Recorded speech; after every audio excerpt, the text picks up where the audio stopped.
என் வாழ்க்கையில ஒரே ஒருத்தர் மட்டும் ஆகாரேன்னு கூப்பிட்டு, நீ எங்க இருந்து வர்ற, நீ எங்க போற, உனக்கு என்னமா பிரச்சனை, உனக்கு என்னமா பிரச்சனை, நீ எங்க இருந்துமா வர, அங்க என்ன நடந்துச்சு, என்ன ப்ராப்ளம், நீ இப்ப எங்க போறதுக்கு டிசைட் பண்ற, இந்த வார்த்தையை கேட்ட உடனே நீர் என்னை காண்கிற, என்னை காண்கிறவரை நானும் இவ்விடத்தில் கண்டேன் என்று சொல்லி அவருக்கு நீர் என்னை காண்கிற தேவன். கர்த்தர் வாக்கு கொடுக்கிறாரு.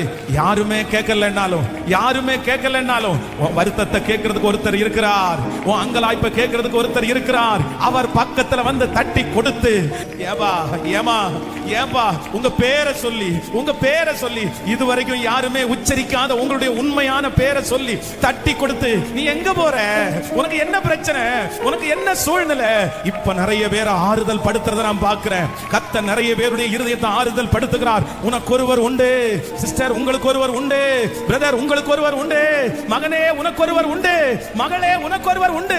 அவர் வேற யாரும் இல்ல, உன்னுடைய குமுறல்களை கேட்கிறவர், உன் கண்ணீரை கணக்கிலே வைக்கிறவர், உன்னுடைய வார்த்தைகளை கேட்கிறவர், உன் பிரச்சனையை சொல்லுவதற்கு எதிர்பார்த்திருக்கிற கர்த்தர். அவர் வாக்கு கொடுக்கிறார், என்னை நோக்கி நீ கூப்பிடு, நீ எங்கிட்ட வா, நீ என்னிடத்துல ஷேர் பண்ணு. அவர் உங்களை விசாரிக்கிறவர் ஆனபடினால் உங்கள் கவலைகளை எல்லாம் அவர் மேல் கரங்களை தட்டி அந்த மகா பெரிய தேவனாகிய கர்த்தர்.